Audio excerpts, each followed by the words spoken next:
കൂടുതൽ വാർത്തകളും വീഡിയോകളും കാണാൻ ഈ ചാനൽ സബ്സ്ക്രൈബ് ചെയ്യുക. കൂടെ ബെൽ ബട്ടൺ അമർത്തുക.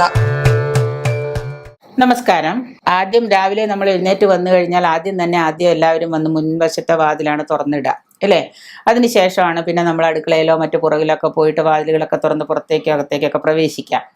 പ്രഭാതത്തിൽ ഉണർന്നു കഴിഞ്ഞാൽ ആദ്യം പിൻവാതിൽ തുറന്നിട്ട് മാത്രമേ മുൻവശത്തെ വാതിൽ തുറക്കാവൂ എന്ന് നേരത്തെ പണ്ട് അങ്ങനെ പറഞ്ഞിട്ടുണ്ട്. എല്ലാം പഴമക്കാർ പറഞ്ഞത് തന്നെയാണ്.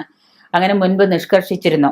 ആദ്യം എഴുന്നേറ്റ് കഴിഞ്ഞാൽ ഉടനെ അടുക്കള വശത്തെ വാതിലോ തുറക്കുക, പിന്നാമ്പുറത്തെ വാതിൽ തുറക്കുക, എന്നിട്ട് അതിന് ശേഷം പുറത്ത് വന്ന് മുൻവാതിൽ തുറന്നിടുക. അങ്ങനെ ചെയ്യേണ്ട എന്തെന്ന് വെച്ച് കഴിഞ്ഞാൽ ഇത് അന്ധവിശ്വാസം എന്നല്ലാതെ മറ്റെന്താണ് ഇതിന് പറയാനാവുക? ഇത് അന്ധവിശ്വാസമാണ്. ഇപ്പൊ ഏത് വാതിൽ തുറന്നാലും എന്താ, ആദ്യം പോയി മുൻവാതിൽ തുറന്നു എന്താ പറ്റണേ നോക്കാം, എന്താ കുഴപ്പം? അതാണ് നമ്മുടെ ഇന്നത്തെ ആധുനിക തലമുറ ചിന്തിക്കുക. ഇവിടെ എന്താണ് പറയുന്നതെന്ന് വെച്ച് കഴിഞ്ഞാൽ, അടച്ചിട്ട വീടിനുള്ളിൽ രാത്രിയിൽ തങ്ങി നിൽക്കുന്ന ഒരു ചീത്ത എനർജി, അതിനെ നമ്മുടെ ഭാഷയിൽ പറഞ്ഞ മൂദേവി എന്ന് പറയും. രാത്രി നമ്മൾ എല്ലാ വാതിലും ജനലുകളും അടച്ചിട്ട് കഴിയുമ്പോൾ അതിൻ്റെ ഉള്ളിൽ ഒരു ചീത്ത എനർജി, ഒരു ദുഷിച്ച ഒരു എനർജി ഉണ്ടാവും. അത് ആദ്യമേ തന്നെ പുറത്തേക്ക് കളയണം. അത് ആദ്യമേ തന്നെ പുറത്തേക്ക് കളയുക എന്ന ഉദ്ദേശത്തോടെയാണ് പുറകിലെ വാതിൽ തുറക്കുക എന്ന് പറയുന്നത്. അടുക്കള വാതിലോ അല്ലെങ്കിൽ പുറകിലുള്ള വാതിലുകളോ ആദ്യം തുറക്കുക എന്ന് പറയുന്നത്. അപ്പോൾ അതിനുശേഷം മുൻവാതിൽ തുറക്കുമ്പോൾ സ്വാഭാവികമായിട്ടും ഐശ്വര്യത്തിന്റെ ദേവിയായ ശ്രീദേവി വീടിനുള്ളിലേക്ക് പ്രവേശിക്കുമെന്നാണ് സങ്കല്പം.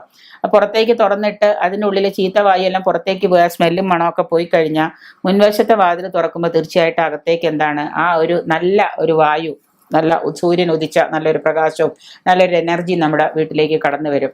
വിശ്വാസവും സങ്കല്പവും എന്തൊക്കെയാണെങ്കിലും ഇതിന് പിന്നിൽ പ്രായോഗികതയും ശാസ്ത്രീയതയും ഒളിഞ്ഞിരിക്കുന്നുണ്ട്. ഇനി ഇത് വേണമെങ്കിൽ വിശ്വാസമായിട്ട് എടുക്കാം, അല്ലെങ്കിൽ നമുക്ക് ശാസ്ത്രീയമായിട്ട് എടുക്കാം. വസ്തുത സ്വാഭാവികമായിട്ട് അടച്ചിട്ട മുറിക്കുള്ളിൽ പ്രതികൂല ഊർജം, അതായത് ചീത്ത ഊർജം അല്ലെങ്കിൽ കാർബൺ ഡൈ ഓക്സൈഡ് എന്ന് പറയാം, ഇത് തങ്ങി നിൽക്കുന്നത് ശാസ്ത്രം അംഗീകരിച്ചൊരു വസ്തുത തന്നെയാണ്. രാത്രി അടച്ചിട്ട വാതിലിനുള്ളിൽ നമ്മളെല്ലാ വാതിലുകളും ജനലുകളും അടച്ചിട്ട് കിടന്നുറങ്ങുന്ന സമയത്ത് അതിൻ്റെ ഉള്ളിൽ കാർബൺ ഡൈ ഓക്സൈഡ് തങ്ങി നിൽക്കുന്ന ശാസ്ത്രീയ വശം തന്നെയാണ്. എല്ലാവരും അത് അംഗീകരിച്ചിട്ടുണ്ട്.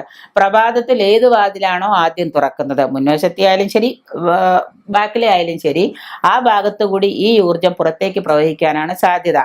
അപ്പോൾ പ്രധാനപ്പെട്ട സ്ഥലമല്ലാത്ത പിൻവാതിൽ തുറന്നാൽ പ്രതികൂല ഊർജം അതുവഴി പുറത്തേക്ക് അങ്ങ് ഒഴുകിപ്പൊക്കോളും. അതേസമയം മുൻവാതിലെ തുറന്ന് മുൻവശത്ത് വന്ന് എല്ലാവരും ഇരിക്കുമ്പോൾ പുറത്തേക്ക് ഒഴുകുന്ന പുറത്തേക്ക് മുൻവശത്ത് കൂടി ഒഴുകുമ്പോൾ പ്രധാന വാതിലിൽ കൂടി അത് ഒഴുകുമ്പോൾ നമ്മൾക്കത് വീണ്ടും തിരിച്ച് നമ്മളിലേക്ക് തന്നെ ആ ചീത്ത എനർജി പ്രവഹിക്കുന്നു എന്നാണ് പറയാം. അപ്പോൾ അതുകൊണ്ട് തന്നെ ഐശ്വര്യത്തിന്റെ പ്രതീകമായി കണക്കാക്കുന്ന മുൻവശം തുറന്നാൽ ആ ഭാഗത്ത് മുൻവശത്ത് നല്ല വൃക്ഷങ്ങൾ, നല്ല ചെടികൾ ഒക്കെ ഉണ്ടാവാം. അതിൽ നിന്ന് മനുഷ്യന് ആവശ്യമായ ഓക്സിജൻ അഥവാ അനുകൂലോർജം സ്വീകരിക്കാനാകും.